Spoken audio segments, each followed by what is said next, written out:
Driving in the dark with the radio on. She's trying hard to forget about her day. She's gonna have to face it anyway. She's working hard, life's being hard today.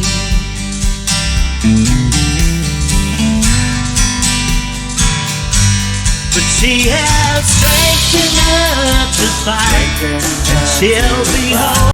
As promised, here is a full, unfiltered update on everything that's been going on with me. I know that in the beginning I had promised there would be more videos. I have been going through a lot and unfortunately have been unable to fulfill that promise.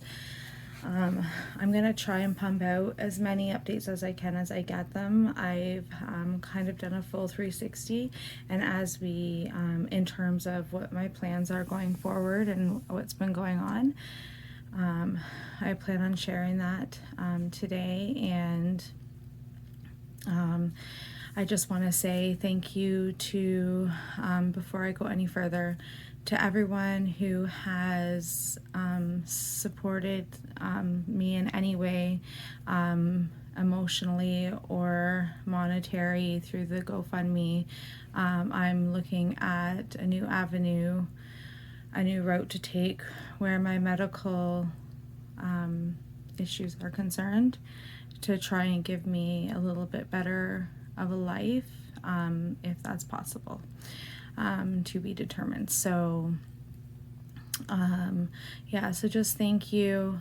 I am really trying to make this viral so I can get the help that I need, because what I am going through, and as I go through this video and share with you everything that I know now, you will understand a bit more. I am truly suffering physically. It's mentally and emotionally affecting me in a big way. A lot of other stuff going on as well that's affecting it, and stress levels makes it worse as well. I spend most of my time either sleeping or crying. Sometimes I try therapy through crafting, which I really enjoy doing. It kind of takes me to my own place where I can think about something else until the pain overtakes. Sometimes I have tried to take my dogs for walks. Unfortunately, I know most of you know, but I have two sweet little Old English bulldogs, Marshmallow and Luna. But now with one of my new diagnoses, I can't. It's very hard to do that. So, and again, I will cover that in this video. So it might be a little bit lengthy, but I really wanted to start it off. And these might be really dry videos. I promise to have some more fun videos where maybe I go live and share some of my crafting and stuff. But I think it's important for anyone, especially when you're supporting someone, to get real updates and know what's going on. And like I said, I appreciate everything that everyone has done, whether it's emotionally or monetary or anything. You know, sometimes emotional support is more than anything monetary can do. So anybody who's been messaging me, I want to apologize if I don't get back to you right away. I do actually have quite a few people who are concerned on a constant and are reaching out to me, just, you know, hey, how are you doing? And that's okay. I don't mind. Sometimes it might just take me a bit to get back to you, but I promise you I will get back to you at some point. Oh, my eyes are really swollen and puffy today. Must be the weather. So yeah, so what's been going on with me? So I've had a lot of tests. I'm still on multiple different medications. So I take a total of, I want to say it's 14 or 15 different medications, and I have multiple diagnoses as well. So currently, and I know most of you know this, and I usually always start from the beginning, and what I really like to tell people is, you know your body. If you know something is wrong, then you need to push, because I didn't push hard enough and it went on too long, which has led me to where I am now. I have been suffering for many years. I think it started in 2012, was when I got my original diagnosis. So I went in for a regular eye exam, and I was basically rushed by ambulance from the eye exam. They had given me a refund because at that point I didn't have any kind of insurance coverage, so I had to pay for my eye exam. So they refunded me my money and shipped me to the hospital, saying I was days away from going completely blind, that my optic nerves were extremely swollen. So that was a little scary. Yeah. So I go there, they run a whole bunch of tests. Next thing you know, I'm being shipped by ambulance to St. Joe's in Hamilton to see a neurosurgeon and a neurologist. Between all that, I had had a number of lumbar punctures. They did my opening pressure, and forgive me, I'm really not feeling good today, so I might get a little bit emotional throughout this.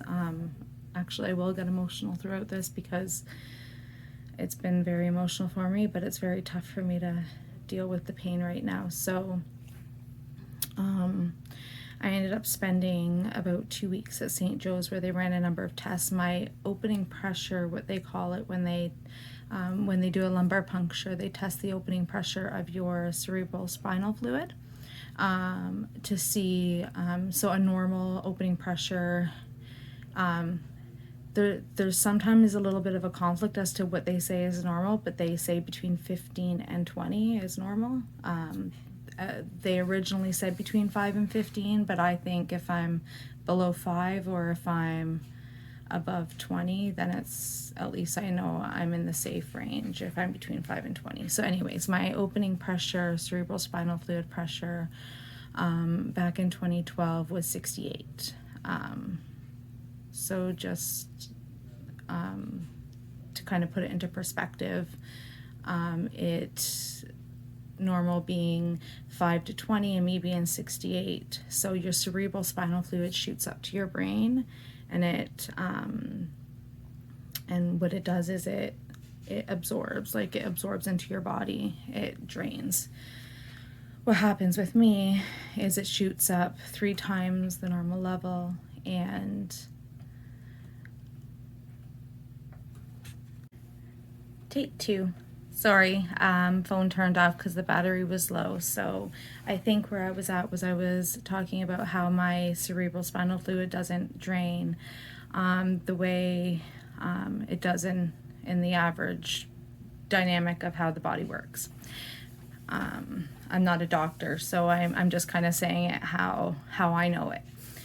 So I get severe bone-crushing headaches where it feels like my head is between a set of vice grips. I get dizzy, nausea, every awful thing you can think of, the chills. I get very sick sometimes. So I ended up having what's called a VP shunt placed in 2015 at the top of my head, top right. So what a VP shunt does is it is a brain surgery where they open up your head and they put a catheter into the ventricles inside your brain, and then there's a valve, and then it goes, it is fed down into my abdomen, and what it does is it drains the cerebral spinal fluid from my brain to my abdomen, and then it absorbs in my abdomen to try and alleviate some of the side effects of the high pressure. So that was back in 2015. So from 2015 till October of 2019, everything seemed to be doing really well. The shunt was working well. I still had issues, like I was still dealing with, you know, a lot of the side effects, but they were manageable side effects, aside from new symptoms I was starting to have, which I'm going to get into. So I ended up seeing my neurosurgeon in October of 2019 with showing signs of a shunt malfunction, meaning which the shunt was no longer working anymore. My optic nerve started to swell, and I was getting severe side effects. So they had decided that they were going to go in and do a revision. So I'm just going to fast forward really quickly so I can get on to more. But anyways, that lasted till January of 2020. So I had my first revision October 2019. It again malfunctioned in January of 2020. It malfunctioned again in March of 2020. And then in May of 2020, it started to actually find its way out of my body. It's a foreign object inside my body. Sometimes your body rejects things like this. So what it was doing is my head was starting to open up on its own. It was starting to push out the shunt. So they had to go in and in fear of meningitis. It was a meningitis fear. They had to go in and remove that shunt and place a new shunt in the back. And they also replaced this shunt.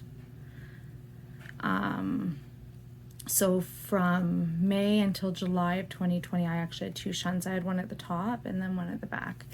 In July of 2020, I was showing more signs of the same thing happening up at the top. So they decided to go in and remove, which incurred another brain surgery, the one at the top. So now I don't have one up here. I only have one shunt in the back.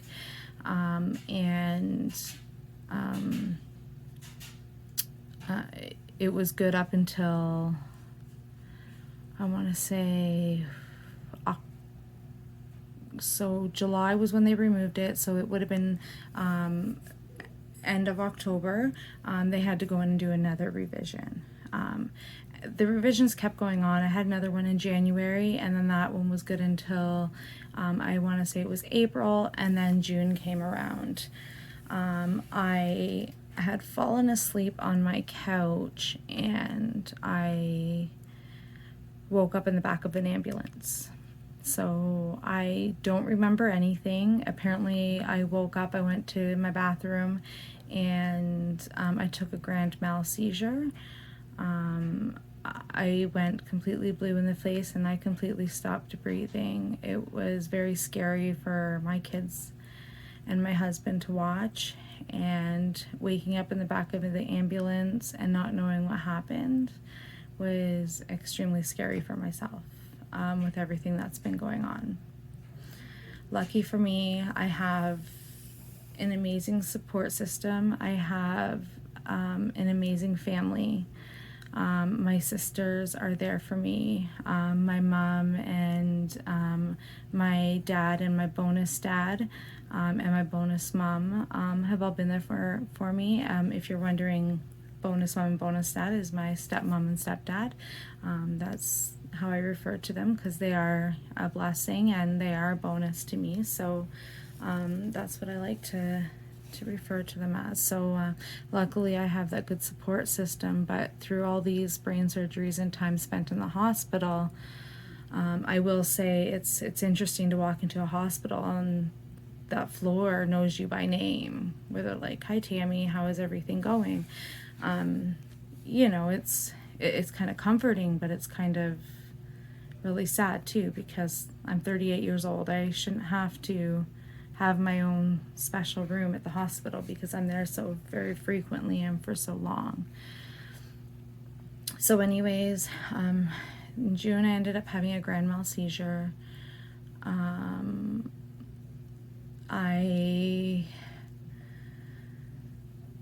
Sorry, I have to get myself together sometimes. I get really upset through all this. So I ended up spending 2 weeks now at the Brantford General Hospital. And you got to think, every time I'm having an issue and I have to go to a hospital, it's awful because I have to explain the entire story to everybody. And it's just, I don't even want to go because I don't want to have to. It's more pain, adds more pain and stress to the situation, because most of the physicians have no idea what my condition, and actually I don't think I've even said it in this video yet. It's called idiopathic intracranial hypertension, also known as pseudotumor cerebri. So it's hard when you're always in a discomfort and you're always in a lot of pain, and sometimes you feel like you need to go to a hospital, but you just won't go because your biggest fear is having to explain this over and over again. So anyways, that's just some of my woes, I guess. Anyhow, so with all this happening, it has caused a lot of emotional, a lot of, let's just say, mental health is a very real thing, and kudos to Bell Let's Talk, and kudos to everyone who supports the mental health, because truly it can be so deviant. It's an awful thing to have to go through, to feel like you need to talk to someone because you're not in a good place. I will say that I have been through a lot of dark places through all this, but at the end of the day, I know that I have 3 beautiful children who need me, and a husband who needs me, and a family that needs me and wants me. So I just have to, I know that in my heart, and even a lot of friends who have been there for me, emotionally, reaching out. You do realize who your true friends are when you don't talk to somebody for so many years, and then all of a sudden, they can just comfort you by messaging you. It's just such a great relief. So thank you to everyone who supports the mental health spectrum, because a lot of things cause the mental health. So yeah, so I've been dealing with that. Now, alongside with all of that, I've always known with the idiopathic intracranial hypertension, it's usually caused by underlying issues, so underlying conditions. So I felt like I was just honestly getting thrown and torn back and forth between doctors and physicians. When I first started going to my old family doctor with some of the symptoms that I was having, it got to the point where I would walk in her office and she would say, "What this time, Tammy?" And it would just be like I wanted to melt into the ground, because I felt so awful, because I knew that I was not making it up. I knew what I was feeling. I knew how I was explaining to it what it was, and all she tried to do was feed me with antidepressants and that kind of thing, which, by the way, I never got the prescriptions filled. Shame on me. Maybe I should have, because maybe it was causing mental health, but at the end of the day, I knew I had to figure it out. So the eye doctor was a fluke. What had happened was I was taking my kids, and I thought, it's been about 15 years, like, what the heck, I'll just pay the $100 or whatever and I'll get it done. I was never expecting this. And I will tell you, and I'm not a doctor in any way, shape, or form. I don't hold any kind of certificate in the medical field. However, I will tell you that your eyes can tell you a lot. So it's very important also to get your eyes checked all the time. It's very important. So anyways, to move on from that, I was in I was expressing the pain, so I was getting a lot of like bone throbbing. It gets to the point now where I feel like my bones are crawling out of my skin. I was getting like super bad pains in my abdomen. I wasn't getting frequent periods. I wasn't I wasn't feeling like, I was always tired and nauseous, and I've just always known that something wasn't right. So anyways, I took it upon myself to say to myself that I have to take my health into my own hands, and I have to figure this out because nobody's going to do it for me. And I just felt like I was getting bounced back and forth. So it got to the point where I started demanding certain tests be done because I knew something was wrong. It's very painful and excruciating. Anyway, so we started investigating the abdomen. So I ended up being diagnosed with polycystic ovarian syndrome, and they're also investigating a lump in my abdomen. So that they're still ongoing, but I was diagnosed with polycystic ovarian syndrome, so they're just keeping an eye on that, which causes a lot of discomfort and pain in the abdomen. So we can take care of that. I mean, that's not a nice thing to be diagnosed with, but that's not the end of it. So I had a bone scan not that long ago because of the excruciating pain that I've been in, and it showed a lot of uptake in my both my ankles, my knees, my hips, my ribs, both my shoulders. Uptake, what that means is it's kind of like tissue, like a bony tissue or some kind of tissue, or there's something there that doesn't belong there. So it showed a lot of it. So in the right ankle is where they seen the highest amount of uptake.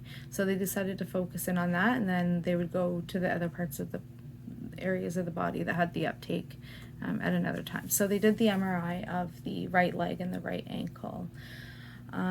So I did have a follow-up appointment with my family doctor a week and a half ago now, and I have been diagnosed with stage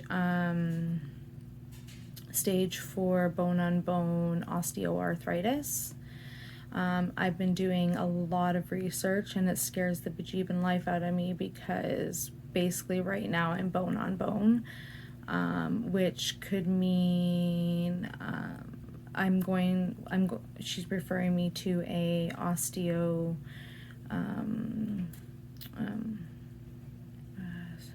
orthopedic surgeon. Sorry, I had to think about the name. Sometimes my brain with all the surgeries doesn't want to work the way I want it to work. And so anyways, yeah, so I was diagnosed with that. So basically any kind of walking puts me in excruciating pain. I am scared to life that eventually I won't be able to walk again.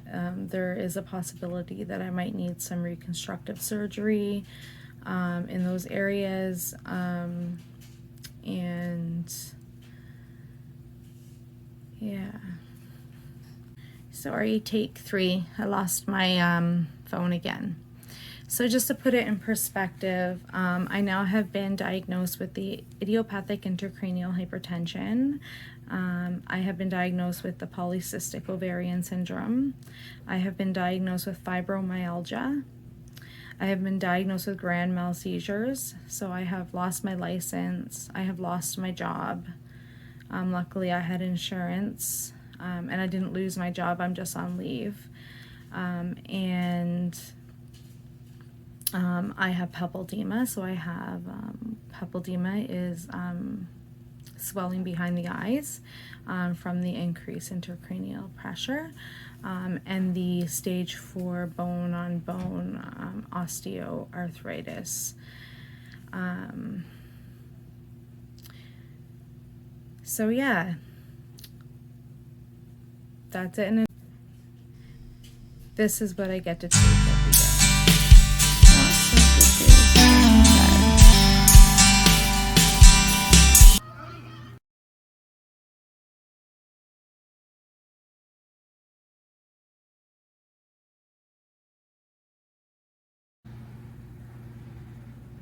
Please help me make this go viral.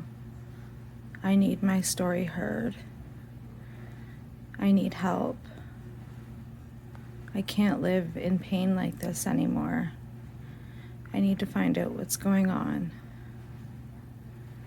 Please like and subscribe and share. I'm the only one who can take my health and figure out what's wrong with it. I own it, but I need help. All I'm asking is for one of three things. Either some sort of emotional support.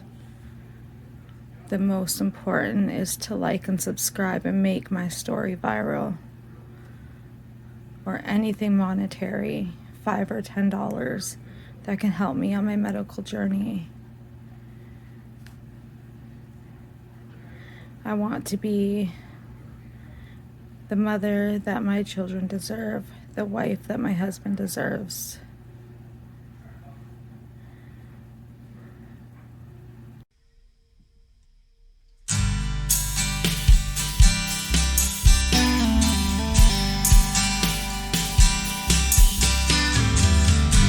O'clock, she's already gone. She's driving in the dark with the radio on. She's trying hard to forget about her day. She's gonna have to face it anyway. She's working hard, life's being hard today.